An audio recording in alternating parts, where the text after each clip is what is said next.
सावन की यह कहानी सुनकर आपकी आंखें नम हो जाएंगी। सावन का महीना था। आसमान में काले बादल छाए हुए थे और रह रहकर बारिश की बूंदें धरती को भिगो रही थी। चारों ओर हरियाली थी, लेकिन पहाड़ों के बीच बसा छोटा सा गांव देवपुर उस दिन कुछ अजीब सी खामोशी में डूबा हुआ था। गांव के बीचों बीच भगवान शिव का एक बहुत पुराना मंदिर था। मान्यता थी कि सावन के महीने में जो भक्त सच्चे मन से उस मंदिर में जल चढ़ाता है, उसकी मनोकामना भोलेनाथ तक जरूर पहुंचती है। लेकिन इस मंदिर से जुड़ा एक रहस्य ऐसा था जिसे गांव का कोई भी व्यक्ति खुलकर बताने को तैयार नहीं था। कहा जाता था कि हर सावन की एक खास रात मंदिर के पीछे बने पुराने कुएं से घंटी बजने की आवाज आती है। सबसे हैरानी की बात यह थी कि उस कुएं के पास वर्षों से कोई घंटी थी ही नहीं। गांव में रहने वाला रघु भगवान शिव का बहुत बड़ा भक्त था।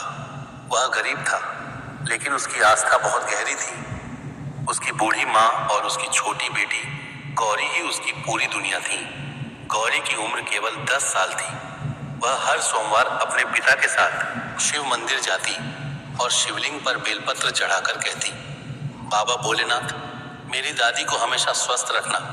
रघु बेटी की बात सुनकर मुस्कुरा देता। एक दिन सावन के सोमवार की सुबह रघु की मां की तबीयत अचानक बहुत बिगड़ गई। गांव के वैद्य ने दवा दी, लेकिन हालत सुधरने का नाम नहीं ले रही थी। रघु परेशान होकर मंदिर पहुंचा। उसने शिवलिंग के सामने हाथ जोड़कर कहा, भोलेनाथ, मेरे पास देने को कुछ नहीं है, बस मेरी मां को ठीक कर दीजिए। अगर मेरी कोई गलती हो तो मुझे सजा दीजिए, लेकिन मेरी मां को बचा लीजिए। उसकी आंखों से आंसू बहने लगे। तभी मंदिर के पुजारी ने उसके कंधे पर हाथ रखा और कहा, बेटा, भगवान से सौदा नहीं किया जाता। सच्चे मन से प्रार्थना करो, जो होगा अच्छा ही होगा। रघु ने सिर झुका दिया। उस रात गांव में बहुत तेज बारिश हुई। आधी रात के करीब अचानक रघु की नींद खुली। टन टन टन उसे मंदिर की घंटी जैसी आवाज सुनाई दी। रघु उठकर बैठ गया। बारिश की आवाज के बीच वह घंटी लगातार बज रही थी। उसने खिड़की से बाहर देखा। पूरा गांव अंधेरे में डूबा था। फिर वही आवाज आई, टन टन टन। रघु को अचानक मंदिर के पीछे वाले पुराने कुएं की याद आ गई। उसने डरते हुए दरवाजा खोला। बाहर तेज बारिश हो रही थी। तभी उसकी नजर आंगन में पड़ी।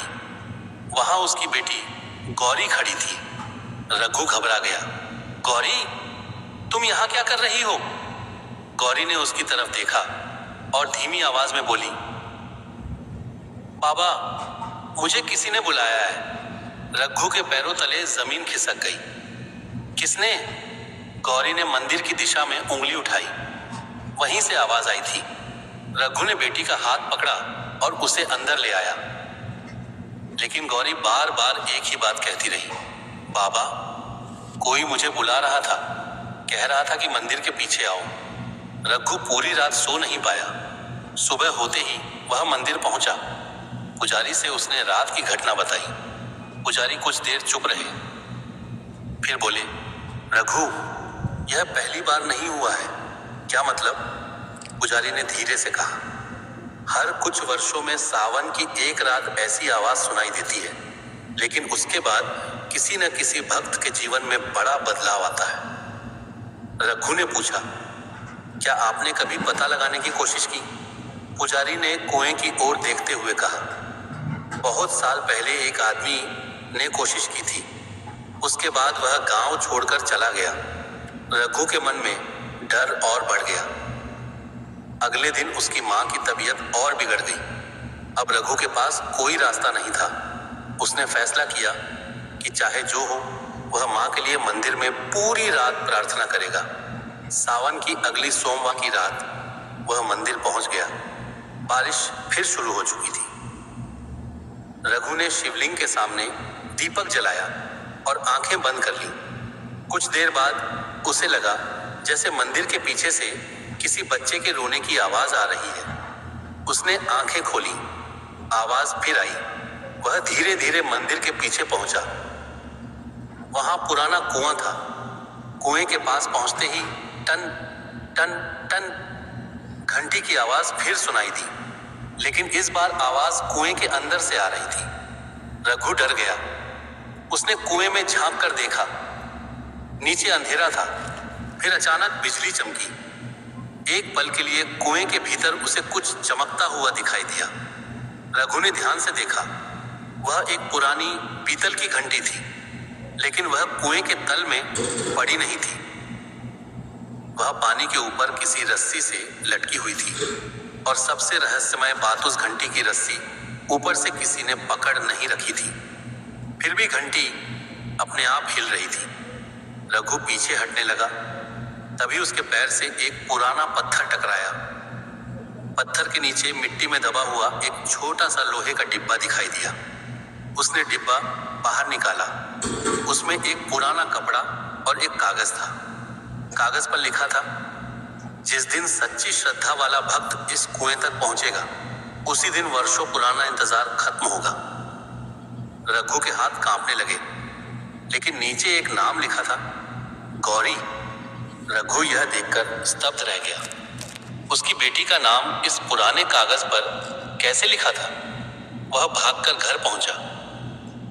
गौरी गहरी नींद में सो रही थी। उसने बेटी को जगाया। गौरी, तुम्हें यह नाम पहले कभी सुनाई दिया है? गौरी ने कागज देखा और कुछ देर चुप रही। फिर बोली, बाबा, यह वही नाम है जो कल रात मुझे आवाज देकर बुला रहा था। रघु के होश उड़ गए। अगली सुबह वह अपनी बेटी को लेकर फिर मंदिर पहुंचा। पुजारी ने कागज देखा तो उनकी आंखें भर आईं। उन्होंने कहा, अब मुझे सब समझ आ गया। उन्होंने मंदिर की पुरानी किताब निकाली। उसमें लगभग 40 वर्ष पुरानी एक घटना लिखी थी। 40 साल पहले सावन की एक रात गांव में भयंकर बाढ़ आई थी। उस समय मंदिर के पुजारी की छोटी बेटी का नाम भी गौरी था। बाढ़ के दौरान उसने मंदिर में फंसे कई लोगों को बचाने की कोशिश की थी, लेकिन खुद वापस नहीं लौट पाई। उसके पिता ने उसकी याद में मंदिर के पीछे घंटी बांध दी थी और हर सावन में उसके लिए प्रार्थना करते थे। लेकिन एक दिन भयंकर बारिश के कारण कुआं टूट गया और घंटी उसमें गिर गई। उसके बाद से घंटी कभी नहीं मिली। रघु की आंखों में आंसू आ गए। लेकिन मेरी बेटी को उसकी आवाज क्यों सुनाई दी?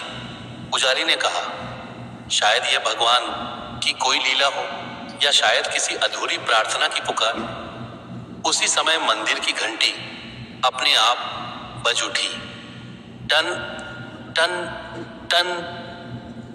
गौरी ने आंखें बंद कर ली।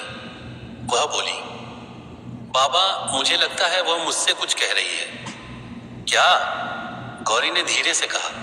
वह कह रही है, दादी ठीक हो जाएंगी। रघु की आंखों से आंसू बह निकले।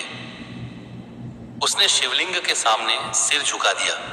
उस दिन वह घंटों मंदिर में बैठा रहा। जब शाम को घर लौटा तो उसकी माँ पहली बार अपने आप उठकर बैठी थी। उनके चेहरे पर पहले से ज्यादा चमक थी। कुछ ही दिनों में उनकी तबीयत पूरी तरह ठीक हो गई। लेकिन कहानी का रहस्य अभी बाकी था। कुछ महीने बाद मंदिर के पुराने कुएं की सफाई कराई गई। जब मजदूरों ने कुएं का पानी बाहर निकाला तो उन्हें वही पुरानी पीतल की घंटी मिली। उसके ऊपर एक नाम खुदा हुआ था, गौरी। रघु ने घंटी को हाथ में लिया तो उसकी आंखें भर आईं। उसे अपनी बेटी की वह बात याद आई, बाबा, कोई मुझे बुला रहा है। उस दिन से वह घंटी मंदिर में फिर से स्थापित कर दी गई और सावन के हर सोमवार जब वह घंटी बजती तो रघु अपनी बेटी के साथ मंदिर में बैठकर भगवान शिव को धन्यवाद देता। कई साल बीत गए। गौरी बड़ी हुई, लेकिन उसने उस घटना को कभी नहीं बुलाया। एक दिन उसने अपने पिता से पूछा, बाबा, क्या सच में उस रात मुझे किसी ने बुलाया था? रघु कुछ देर चुप रहा। फिर उसने बेटी के सिर पर हाथ रखकर कहा, बेटी, कुछ रहस्य भगवान अपने पास ही रखते हैं। हमें बस अपनी श्रद्धा और अच्छे कर्मों पर विश्वास रखना चाहिए। गौरी मुस्कुरा दी। उसी क्षण मंदिर की घंटी हवा के बिना ही हल्के से हिली। टन दोनों ने मंदिर की ओर देखा।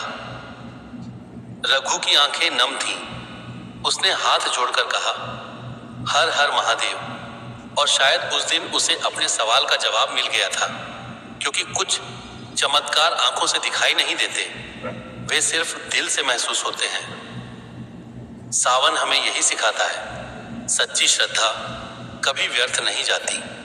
भगवान हमारी परीक्षा जरूर लेते हैं, लेकिन सच्चे भक्त का हाथ कभी नहीं छोड़ते। ऐसे ही और कहानी और कथा सुनने के लिए हमारे चैनल को लाइक, शेयर, फॉलो और सब्सक्राइब करें। धन्यवाद।